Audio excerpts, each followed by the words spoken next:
Hi there, it's Betty again, and today I want to help you with your pronunciation. Let's review these two words. Sheep, ship.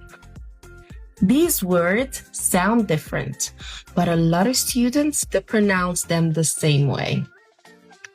The word sheep, it has a long E sound. Sheep, can you repeat it? Good.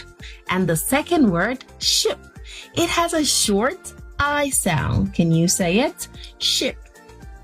Awesome. Pretty easy, right? Let's review some more words. Feet, fit. Sleep, slip. Awesome. And here's a fun sentence for you. The sheep is on the ship.